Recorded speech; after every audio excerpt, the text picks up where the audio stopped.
Les damos la más cordial bienvenida al inicio de los talleres aplicados a la docencia universitaria dirigidos a académicos de educación superior, en el marco del ciclo de inauguraciones de actividades académicas de Universidad de las Américas.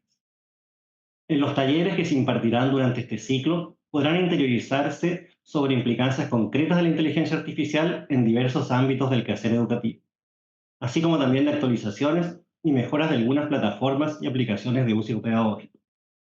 En este primer taller, Cristóbal Eizaguirre, ingeniero en computación e informática y magíster en ciencias de la Universidad Católica de Chile, quien además es doctorando en inteligencia artificial de la Universidad de Stanford, abordará la formación profesional y transversalización de la inteligencia artificial.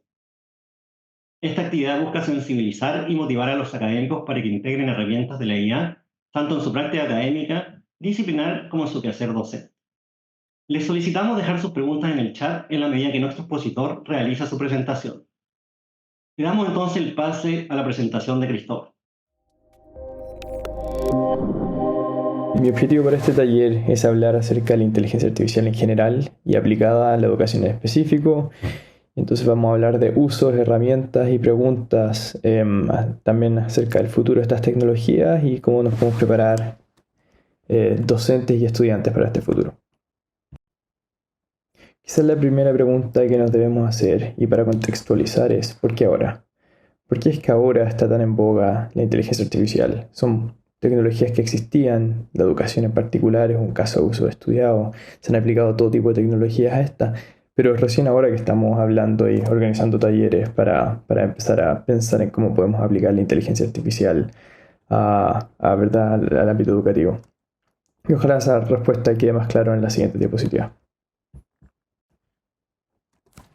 Bueno, primero, la inteligencia artificial y el aprendizaje automático son dos conceptos estrechamente relacionados en el campo de la computación al que me dedico, pero no son sinónimos, entonces distingámoslos. Y acá podría apoyarme de la definición de la Real Academia Española, si me lo permiten, y simplemente decir, ¿verdad? Acá está mi definición, que la inteligencia artificial es una disciplina científica que se ocupa de crear programas informáticos que ejecutan operaciones comparables a las que realiza la mente humana, como el aprendizaje o el razonamiento lógico. En otras palabras, estamos interesados en crear programas que puedan hacer tareas comparables a tareas complejas comparables a las que realizamos los humanos, y vamos a entender estas como quizás tareas que requieran razonamiento o aprender de experiencias limitadas o incompletas. Pero esta opinión, y esta es mi opinión, esta definición, y esta es mi opinión, es incompleta, ¿no? Se queda corta. En particular pareciera que es circular y no aclara exactamente lo que es la inteligencia artificial. Parafraseándola, pareciera que lo que está diciendo es que llamamos inteligencia artificial a los programas que pueden hacer las cosas que de otra manera requerirían inteligencia humana. Un poco circular de nuevo, ¿no? Llamamos inteligente a las cosas que requieren inteligencia humana. ¿Podemos hacer una mejor definición? O quizás, ¿cuál es otra definición de inteligencia artificial? Porque claramente hay cosas que hacemos los humanos que no son necesariamente cosas que consideraríamos que una máquina que puede hacer requiere inteligencia para hacerlo. Y también hay cosas que quizás podríamos esperar que una máquina sea capaz de hacer sin que eso implique que la máquina sea más o menos inteligente que la persona, ¿verdad? En realidad vamos a distinguir entre las cosas que puede hacer el robot y las cosas que puede hacer las personas, y vamos a decir que existe alguna intersección. Queremos que nuestra inteligencia artificial sea capaz de hacer alguna de estas actividades, ojalá con otras habilidades también, que son cosas que a los humanos no nos salen tan fácil, pero a los computadores sí. Por ejemplo, las matemáticas. Entonces, si quisiéramos imaginarlo en formato de diagrama de Venn, quizás se vería algo así, ¿verdad? Tendríamos a la izquierda el círculo rojo, las habilidades humanas. A la derecha el círculo morado serían las habilidades de la inteligencia artificial que querríamos. Y en particular esta definición pareciera que solo está describiendo o la intersección, el naranjo, ¿verdad? Las cosas que serían propias de la inteligencia artificial, comparando con las habilidades que ya tienen los humanos, entonces la intersección con las habilidades humanas en rojo, o quizás simplemente refiriéndose a todas las cosas que hacen los humanos en rojo, ignorando que pueden haber habilidades externas, ¿verdad?, distintas a las que tienen los humanos en nuestra inteligencia artificial. Entonces, en cambio, existen otras definiciones quizás una de las mejores para incluir acá, por último por contexto histórico y también porque la han visto en películas, me imagino, es esta del juego de la imitación, si les suena. De nuevo hay una película, creo que se llama Ex Machina, espectacular a todo esto, recomendadísima, pero que justamente explora este concepto modernizado obviamente y llevado un poco al contexto actual con las tecnologías que tenemos hoy y lo que podemos prever nosotros como sea la robótica en el futuro. Pero, en fin, volviendo a la definición. En 1950 aprox, Alan Turing, que es este brillante matemático británico, creo que al menos ayudó a los británicos en la Segunda Guerra Mundial, planteó una cosa que más que definición es un criterio. La idea es que vamos a evaluar si un programa es inteligente, no definiendo exactamente lo que es inteligencia, sino que vamos a interactuar con el programa. Y la idea es que si interactuamos con el programa o interactuamos con una persona, son indistinguibles. Entonces, si es que somos incapaces de distinguir si el ente con el que estamos hablando al otro lado de la pantalla, en el diagrama que se muestra ahí, por ejemplo, si no podemos distinguir al robot de la persona, es que decimos que el robot es indistinguible de la persona. Y acá la conversación que puede estar teniendo el operador humano con el robot es básicamente lo que sea. Pueden ser preguntas de matemáticas, preguntas filosóficas. Y entonces el único criterio para distinguir si el ser, la entidad que está al otro lado de la cámara es persona o robot es las capacidades que se perciben, la forma en la que se comunica, en buenas cuentas que también un buen trabajo hace el computador emulando lo que es una persona. Y esta definición quizás ya no nos sirve tan bien porque no sé si necesariamente todas las inteligencias artificiales que tengamos debieran tratar de emular lo que son las personas, pero sí nos da podemos extraer de esto una definición un poco mejor que la que teníamos recién de la RAE. Y vamos a decir entonces que, y esta es una definición que es bien aceptada en la comunidad, que vamos a llamar inteligente a los programas que nosotros los humanos nos parezcan inteligentes. Y también una definición relajada, obviamente, que no particularmente no tiene criterios específicos, nada así que nos permitan determinantemente decir que algo es o no es inteligencia artificial, pero afortunadamente en general no se requiere. De nuevo, es una definición que voy a llamar relajada de nuevo, porque en realidad muy seria, muy matemática no es, pero claro, nos va a dar un entorno, quizás un algo con el que trabajar ahora en futuras diapositivas. Entonces, de nuevo, vamos a referirnos a programas como inteligentes cuando tengan estas habilidades que uno pensaría que son intrínsecas a los humanos, definición de la RAE, o cuando sean capaces de ejecutar funciones que uno pensaría que requieren de algún nivel de inteligencia. Esa sería la definición que acabamos de incluirle. Y claro, depende de nosotros, que al final del día somos el ser referente para lo que es la inteligencia, porque, bueno, al menos nos creemos los seres más inteligentes del planeta, ¿verdad? Y ahí también hay algo de discusión. Sí. Y luego tenemos el concepto de aprendizaje de máquina, que es el que estamos distinguiendo, el de la inteligencia artificial. Entonces vamos a hablar de aprendizaje de máquina distinto. Vamos a decir que el aprendizaje de máquina es el estudio de cómo desarrollar algoritmos que son capaces de aprender a partir de datos.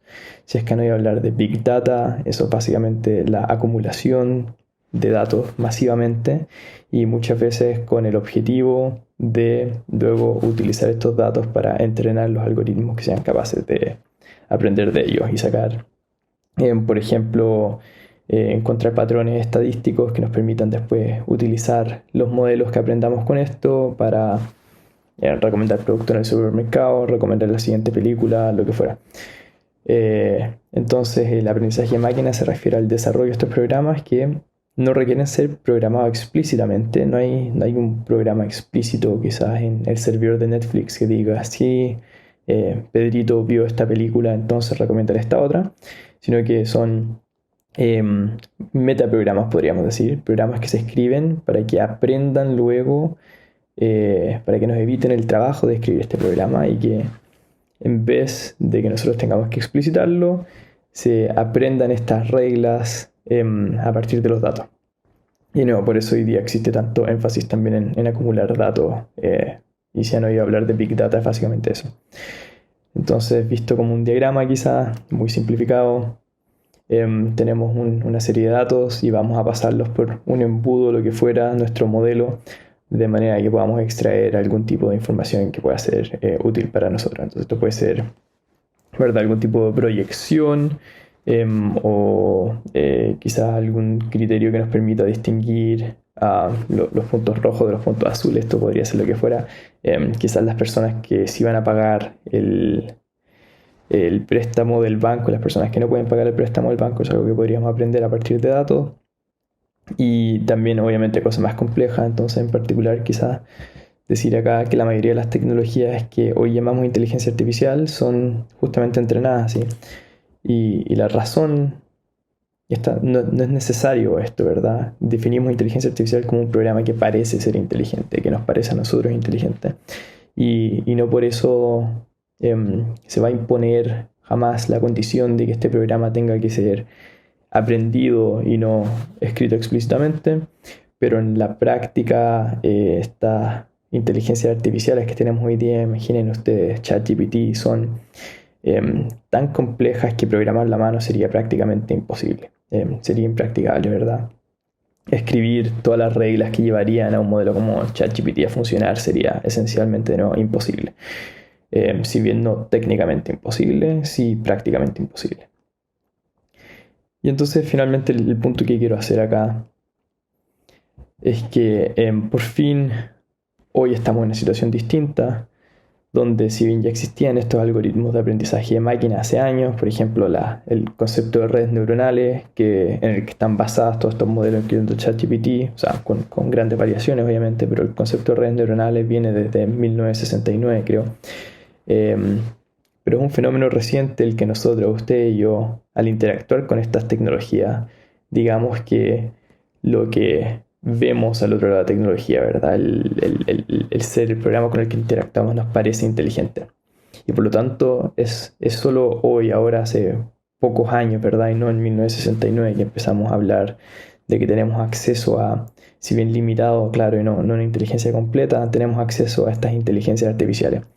Y por eso es que justamente hoy que se vuelve más relevante para nosotros, para todos, empezar a hablar acerca de cómo estas inteligencias artificiales pueden empezar a ser útiles, porque ya no son solo el algoritmo de aprendizaje de máquina que nos permite aprender cosas relativamente básicas a partir de los datos, sino que ya son verdaderos agentes conversacionales con los que uno puede tener quizás más o menos interesantes, pero conversaciones hasta filosóficas.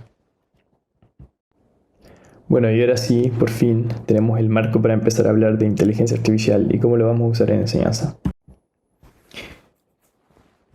Entonces, en particular, obviamente la inteligencia artificial como tecnología nueva está todavía en desarrollo y hay promesas de cómo se podría utilizar como herramienta educativa, pero muchas de estas aún no se han materializado en productos finales.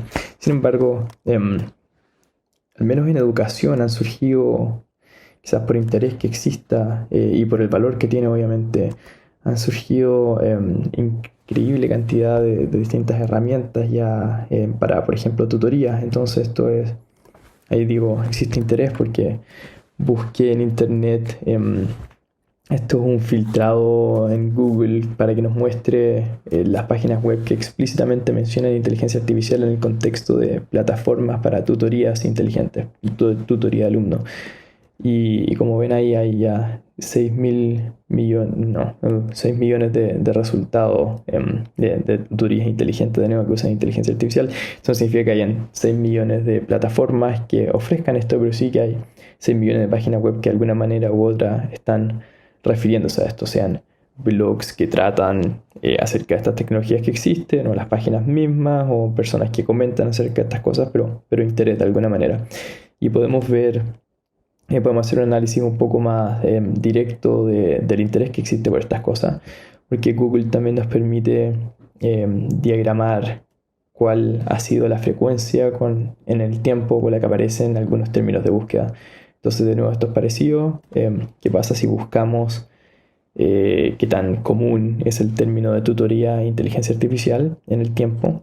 Y este diagrama nos muestra los últimos 5 años. Y como ven, en el último año ha surgido un interés nuevo que no existía antes, específico para estas plataformas de tutoría e inteligencia artificial. Y este mismo diagrama lo pueden ver ustedes si es que buscan, en vez de tutoría e inteligencia artificial, ¿verdad? Herramientas para hacer clases de inteligencia artificial, pero también herramientas que buscan los alumnos para simplificarse ellos el hacer sus tareas, etc. Entonces, de nuevo, existen muchas opciones y hay interés. Y justo similar a lo que les decía recién, muy relacionado, obviamente hay beneficios y riesgos. La incorporación de la inteligencia artificial en el ámbito educativo ha abierto las puertas a una educación personalizada, interactiva y disponible en todo momento. Y podemos imaginar entonces un futuro con sistema de inteligencia artificial donde ¿verdad? Vamos a poder adaptar el plan de estudio a las necesidades específicas de cada alumno, quizá incluso considerando el ritmo de aprendizaje específico de cada alumno de nuevo, los estilos que prefieren para aprender. Podemos incluir herramientas interactivas para que, ¿verdad? Puedan, por ejemplo, y este es un caso real, comunicarse, simular una conversación con personajes históricos. Esto podrían ser matemáticos, químicos, lo que fuera. Que obviamente, ¿verdad? En cuanto a interactivo, se puede potenciar el aprendizaje y quizás resolver dudas en tiempo real, ofrecer feedback instantáneo, etc. Y luego también está el tema de la disponibilidad, que incluso si la persona con la que están hablando, en vez de ser un Napoleón simulado, fuera el profesor simulado, el hecho de que sea simulado y no el profesor real, como entienden ustedes, asumo que demasiado bien, quizá demasiado en un mal sentido bien. Claro, estas conversaciones pueden ser instantáneas en tiempo real. Entonces, la disponibilidad constante de estos recursos elimina las barreras temporales, ¿verdad? Y se facilita el aprendizaje, especialmente para personas que tengan quizás horarios distintos por la circunstancia que fuera. Entonces, de nuevo, ahí está esa página web que permite estas cosas, pero así como hay esta, hay tantas otras que permiten otros tipos de interacciones, específico a la matemática, a la ciencia, etc. Y les dejo a ustedes como tarea, si quieren, para su especialidad respectiva, buscar cuáles son las herramientas que existen interactivas ya con inteligencia artificial. Y quizás no hay ninguna y una buena oportunidad de negocio, y ahí me escriben y desarrollamos algo. Obviamente beneficios están listados ahí, algunos que se me ocurren a mí, a ustedes se les ocurrirán más porque son expertos en educación, pero toda cara, o al menos toda moneda, al menos esta moneda tiene dos caras, y obviamente hay un lado negativo. Entonces, claro, todos los que se les ocurran, y quizás no soy yo el experto en este tema, pero afortunadamente hay expertos en educación que han estado escribiendo y publicando acerca de ¿verdad? Ventajas y desventajas empíricamente relacionadas a interactuando con alumnos. Les dejo esta referencia donde se exploran 7 distintos métodos que integran inteligencia artificial con la educación, y el énfasis que tienen ellos es que el aprendizaje deberá ser apoyado por estas tecnologías en vez de reemplazar, por ejemplo, al profesor o al alumno. Y bueno, es largo, casi 50 páginas, pero promete, estas son sus palabras en inglés, pero sus palabras, promete ser una guía para educadores que estén considerando integrar herramientas de inteligencia artificial en sus salas. O sea, ustedes. Recomiendo el paper de todas maneras. Le mandé obviamente una leída muy por encima, no es mi especialidad, pero bien citado, reciente y relevante de todas maneras. Y acá quizás me pueden decir ustedes, no, el paper está en inglés, desafortunado, porque especialmente un paper técnico en inglés puede ser difícil de entender. Pero de hecho esto me lleva al siguiente punto. El anticipo que les puedo dar al tiro es que, bueno, existen hoy herramientas que no habían antes, que nos van a ayudar, por ejemplo, en este caso, a traducir el texto y obtener resúmenes y quizás hasta hacer preguntas acerca del texto. ¿Verdad? Por ejemplo, este paper en inglés que quizás nos cuesta entender, y nos vamos a apoyar de herramientas como ChatGPT que conocen ustedes y otras similares para justamente poder nosotros aprender, que los alumnos aprendan, etc. Ya, ahora sí, herramientas para profesores entonces. Y después obviamente hay una sección de herramientas para alumnos un poco más corta. Entonces, ¿por qué queremos esta herramienta? Clarísimo, queremos reducir el tiempo usado en actividades que tienen bajo impacto. Ustedes tienen tiempo limitado, hay cosas que hacen que tienen alto impacto y hay cosas que hacen que tienen poco impacto. En particular las cosas de bajo impacto que demoran mucho y terminan siendo, no sé, 80% de su tiempo, por lo que entiendo. Es tiempo gastado, comillas, gastado realizando tareas repetitivas o administrativas que, claro, necesarias, pero no contribuyen directamente al aprendizaje o al desarrollo de los estudiantes, ¿verdad? No es donde los alumnos están inspirando o aprendiendo, ¿verdad? Inventando el siguiente cohete que nos lleva a Marte. Sino que son cosas que hay que hacer, y que demoran, pero que quizás se pueden hacer más eficientemente. Entonces, quizás una de las promesas de inteligencia artificial menos directa, pero menos directa que las que veíamos recién, donde era aplicar la inteligencia artificial directa de educación. Y citamos ese paper de cómo se podía hacer. Acá, en cambio, vamos a ver que se puede usar inteligencia artificial para reducir el tiempo muerto en actividades que demoran, ¿verdad? Para así poder concentrarnos y el tiempo que tenemos y la energía que tenemos en las cosas que son más importantes. Entonces, claro, podemos incluir ahí en las actividades de bajo impacto que queremos reducir el tiempo, la elaboración de material como diapositivas, textos, pruebas y después también quizás la corrección de tareas y pruebas, cosas monótonas o incluso cosas más del día a día como llevar la asistencia. Entonces acá les dejo algunas recomendaciones de herramientas que he encontrado útiles cuando he tenido que enseñar, pero también que buscando en internet me pareció que podían serles útiles a ustedes. Entonces, primero, herramientas para generar diapositivas. Aquí tienen una que se llama canva.com, que tiene una componente de IA generativa para prototipar diapositivas más rápido y que de nuevo genera estas diapositivas con imágenes y texto y contener una comillas conversación con la inteligencia artificial y poder explicar cualquier uno que sea el contenido. Hace este primer borrador de cuáles deberían ser las diapositivas, cuáles deberían ser los títulos y claro, ojalá con eso puedan ustedes, ¿verdad?, reducir el tiempo que hoy por hoy están usando en general las diapositivas para de nuevo poder concentrarse en las cosas que son más importantes. Entonces esta es una, Canva, y después esta es otra, creo que se llama Autoslide, pero justo mi cara está encima de la URL. Ah, sí, bueno, ahí sale, Autoslide, autoslide.ai. Y también está otra plataforma que hace lo mismo, de hecho les pongo dos, pero hay mucho más que dos herramientas que hacen esto.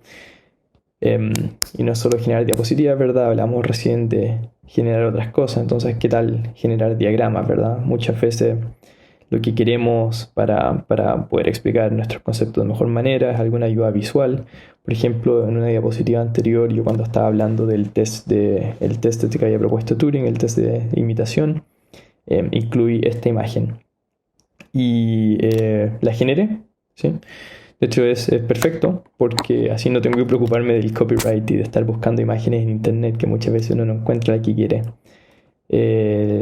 Tal cual. Entonces, bueno, ahí está. Esta es la que generé yo con la ayuda de DALL-E 2, que es la IA que genera imágenes a la que uno tiene acceso vía ChatGPT. Pero son inteligencias artificiales separadas, pero que tienen una interfaz común, que es la interfaz de texto que uno puede acceder vía ChatGPT. De hecho, les muestro ahora cómo generé esto. Entonces le pedí en texto, ¿verdad?, generé una imagen simple para ilustrar el juego de limitación por una presentación de PPT. Y me dio esta imagen que, sí, pero no calzaba bien con los colores de la presentación. Entonces yo tomé un screenshot como con colores ejemplo que había sacado. Y le dije, me gusta, pero quiero que uses colores como los de esta imagen y el fondo blanco. Y así llegamos a la imagen de antes, que si bien no es perfecta, sí calza mejor con la temática de los colores de la diapositiva. Y claro, de haber seguido iterando podríamos haber llegado a una cosa mejor. Incluso si hoy las los diagramas no son perfectos y a veces hay que corregirlo. De nuevo, la promesa de la IA generativa es que quizás en 1 o 2 años más ya el prototipado, la pérdida de tiempo, las horas que uno puede invertir en generar estos diagramas para explicar contenidos específicos en la clase se pueden reducir y claro, el tiempo del profesor puede ser mejor invertido, ¿verdad? Que uno pueda generar muchos estos diagramas y elegir el mejor para los alumnos que uno tiene, en vez de estar, ¿verdad?, cada semestre generando una imagen distinta a mano o reciclando la misma imagen que se viene mostrando en clase desde 1970, no tengo idea, que puede estar desactualizada o no ser completamente relevante hoy en día. Entonces, generar diagramas, acá tienen una herramienta, ¿verdad? Se puede usar desde el mismo ChatGPT, pero existen tantas otras. Esta es la que usé yo en específico para las diapositivas. Me pareció divertido incluir una que yo había usado y que probablemente no habían notado hasta que les mencioné que la usé yo para generar esto. Y luego también quizás puedan querer generar texto. Por ejemplo, las pruebas muchas veces normalmente están en texto y cuando no son texto solamente es porque incluyen, ¿verdad?, una imagen que pueden generar como hablábamos recién. Pero no solo pruebas, sino que también tareas, pautas, correos, lo que fuera. Y acá obviamente la IA que todo el mundo conoce y que están ustedes familiarizados también es ChatGPT. Esta es la interfaz que asumo que la mayoría de las personas acá han visto. Y uno con explicar que quiero generar una pregunta de prueba que evalúe si es que los alumnos han aprendido este conocimiento en específico y después iterando también sobre la pregunta, explicándolo en texto, en general se puede llegar a una cosa concreta y buena. Pero no solo está ChatGPT, sino que les presento acá una alternativa que es igual de buena básicamente, que se llama Claude, como Claude, ahí lo pueden ver en azul, y es generado por esta empresa Anthropic. Y de hecho tengo algunos como compañeros, personas que conocí en la universidad ya en Stanford, que hoy día trabajan en Anthropic. Esta diría que es la principal competencia que tiene OpenAI entre esto y los modelos de Google. Así que una excelente alternativa. Entiendo que es un poco más económica también, pero eso. Y así como la versión GPT-4, o sea, el ChatGPT, pero la versión más nueva, la pagada, este también es capaz de entender imágenes. Entonces ustedes pueden pasar una imagen y pedirle al texto que genere, por ejemplo, un resumen de la imagen o no sé, que genere quizá una pregunta de prueba que utilice el diagrama que ustedes hayan pasado. Luego también quizá algo en lo que uno desperdicia, bueno, no desperdicia, pero utiliza mucho tiempo en la corrección de las pruebas, ¿verdad? Esto es el clásico problema, diría la principal razón por la que muchos profesores tienen ayudantes, simplemente porque un curso que tiene 100 alumnos significa que uno tiene que revisar, ¿verdad?, las 100 pruebas. Si cada prueba tiene, no sé, 5 páginas, son 50 páginas de contenido que hay que revisar. Y bueno, obviamente ya existían herramientas para la corrección de pruebas cuando eran preguntas de alternativa, pero claro, las preguntas abiertas, ¿verdad? No sé, expláyese alumno acerca de tanto, dígame, enumere todas las condiciones de bla, cuáles fueron las razones que llevaron a punto A, B o C. Ese tipo de preguntas que muchas veces uno quiere hacer no están incluidas, por ejemplo, en una prueba como la PAES o lo que era la PSU, simplemente por lo difícil que es de corregir. Pero con algo como ChatGPT o alguna otra de estas guías de texto, no cuesta mucho configurarlas para que evalúen. Entonces algo que se puede hacer es especificarle a la inteligencia artificial cuál es la respuesta correcta, para que no vaya a elegirla sola, pero quizás hasta podría. Por ejemplo, darle la rúbrica para poder asignar los puntos consistentemente a todo el curso. Y bueno, obviamente este es un caso de uso complicado porque uno no quiere ponerle una nota que no corresponde a un alumno, pero sí es una herramienta que se podría usar para quizás como primer approach para obtener ¿verdad? Un aproximado de la nota y después el tiempo del profesor, el tiempo suyo, sí, está mejor invertido en revisar estas correcciones que sean correctas en vez de generarlas desde cero. Y es más, les dejo acá otro paper que claro, evalúa el uso de ChatGPT específicamente para la corrección, ¿verdad? El grading, entonces el poner nota en función de las preguntas de contenido abierto, usando ChatGPT en específico. Y este es un extracto de su abstract, ¿verdad? El resumen del paper. Pero en particular quiero que se fijen en lo que está destacado ahí, donde dicen que en general los expertos, ¿dónde lo tengo? En general los expertos están de acuerdo con las correcciones y el feedback que da ChatGPT. Eso, así que como mínimo de nuevo puede ser una herramienta útil para hacer esta precorrección, porque en general los expertos encontraron que las correcciones eran razonablemente buenas. Así que quizás no me crean, pruébenlo ustedes, pero por acá otra forma de reducir el tiempo que uno estaba, claro, que antes había que dedicarle tanto tiempo justamente a la corrección de las tareas, quizás hoy día, tareas pruebas, quizás hoy día se pueda hacer eso más expedito y por lo mismo tratar de utilizar el tiempo que tienen de la mejor manera, ¿verdad? Utilizando, ni idea, las otras herramientas que les dije para generar las clases, que mejor le pueden explicar al alumno los contenidos, que sean más inspiracionales, que ustedes puedan también tener, obviamente tienen vías fuera de la enseñanza, entonces también que puedan, ni idea, ¿verdad? Llegar fresco a sus casas, no estar quedándose hasta las 3 de la mañana como Dios sabe que me ha tocado a mí enseñando y haciendo ayudante de ramos, corrigiendo pruebas el día de, porque tienen que estar por alguna fecha, sino que ahí tienen herramientas para generar diapositivas, para generar diagramas, para generar texto, que probablemente conocían, y también una ilustración de cómo se pueden usar estas cosas para corregir y un estudio de qué tan bien funcionan estas cosas en la práctica cuando se usan para corregir. Ahora, la lista de herramientas que son útiles para alumnos es similar a la que enumeramos recién para profesores, puesto que muchas de las actividades que realizan los alumnos en la universidad son similares a las que realizan los profesores, ¿verdad? También alumnos muchas veces requieren preparar presentaciones, diagramas, textos de uno u otro tipo, acá ensayos, respuestas de tareas, etc. Pero obviamente hay una segunda discusión para la que no soy la persona más cualificada, en particular porque de nuevo no soy experto en educación. Pero justamente se le imaginarán a ustedes la conversación que hay que tener acá es cuánto acceso a estas tecnologías debieran tener los alumnos y si se permiten o no, por ejemplo, el uso de ellas en tareas, pruebas u otras actividades. Y quizás es una conversación similar a la que se ha tenido en otros momentos con ¿verdad? El uso de calculadoras y todos nos acordamos, yo al menos en el colegio, que me decían que había que aprender a dividir bien porque no íbamos a tener después una calculadora en el bolsillo, y aquí estamos en el año 2024 y todos tenemos calculadora en el bolsillo, y de hecho tenemos computadores y probablemente muchos de nosotros ya tengamos, yo sé que tengo acceso a ChatGPT y estos modelos en el bolsillo. Pero justamente la idea es que estas cosas ayuden al aprendizaje y no lo estorben ni lo reemplacen. De nuevo, una conversación quizás para la que no estoy bien cualificado, pero en los mismos papers que mencioné antes hay referencias donde se trata esta cosa, este tipo de discusiones. Y quizás ustedes mismos con rectoría y el resto de la directiva de sus respectivos programas van a tener que tener estas conversaciones, una discusión honesta acerca de cuáles son los principales aportes de la educación superior para los alumnos, y si esos aportes incluyen, por ejemplo, la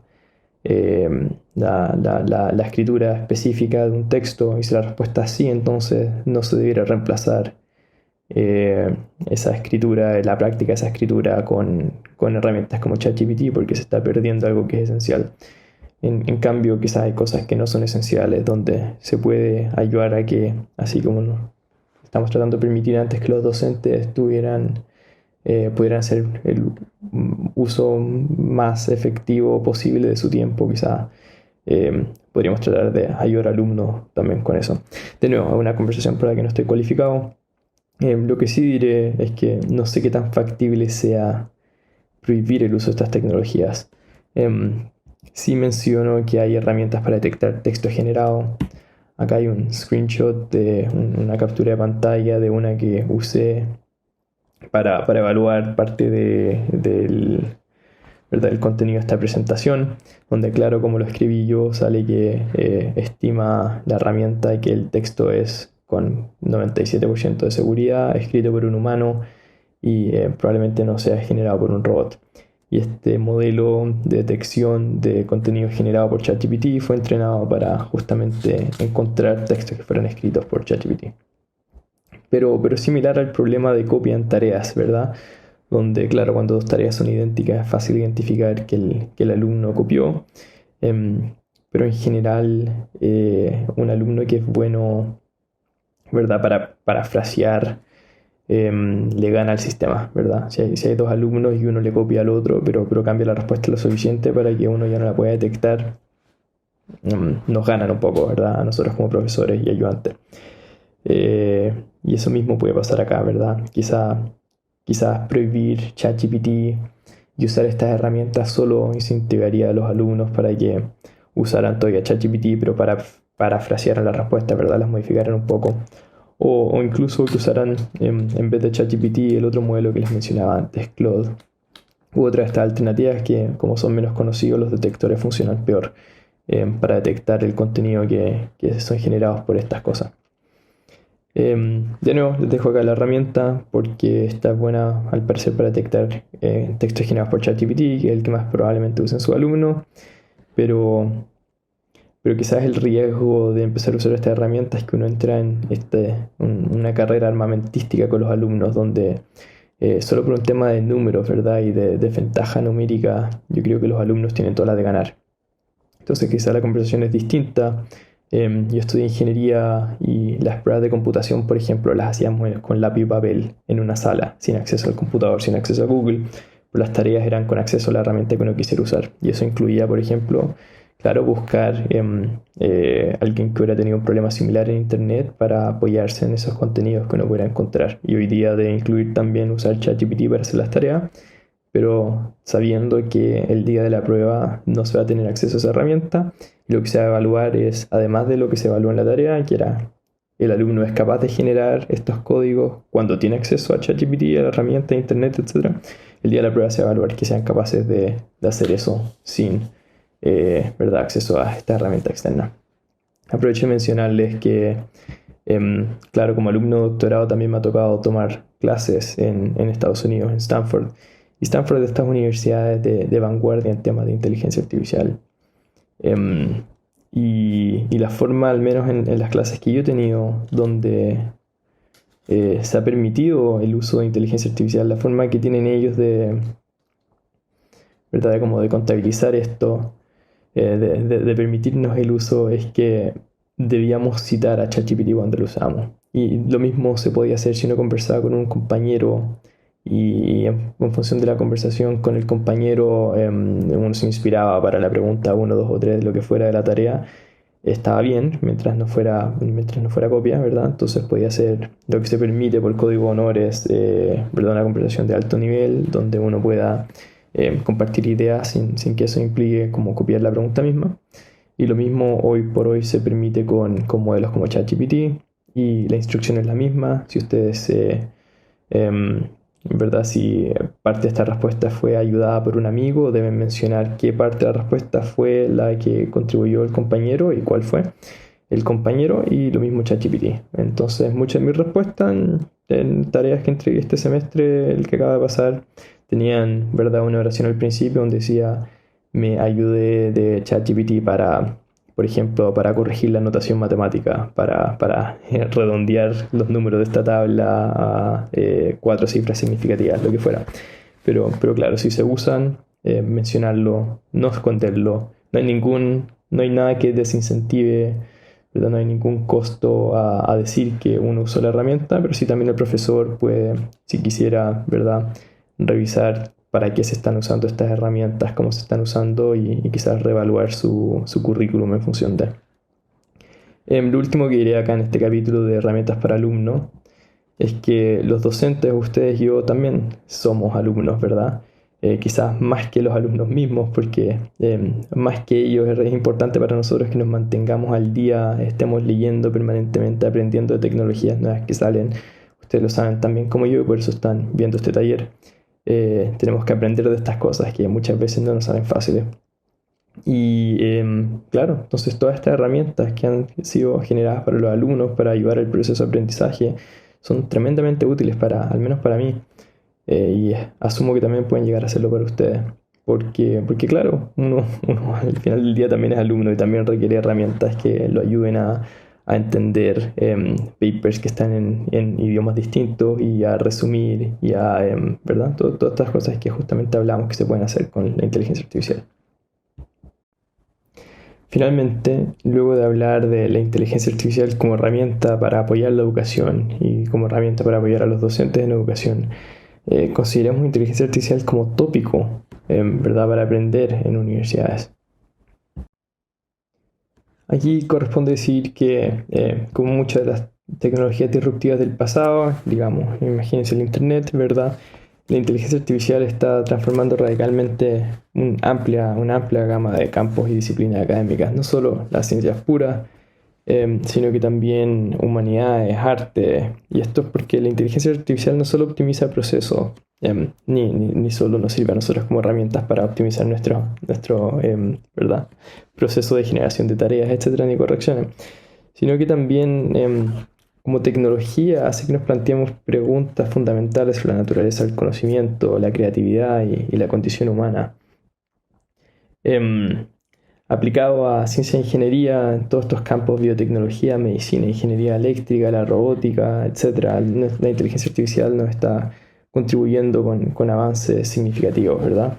En medicina se usa para diagnósticos, en ingeniería nos ayuda para generar, por ejemplo, vehículos autónomos, etc.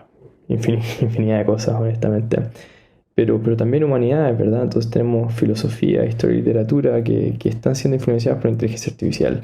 Una de las formas en la que esto sucede es que estas herramientas nos permiten analizar una gran cantidad de volúmenes de documentos históricos, por ejemplo, para historia, o para hacer análisis acerca de variaciones, por ejemplo, de estilos literarios en el tiempo.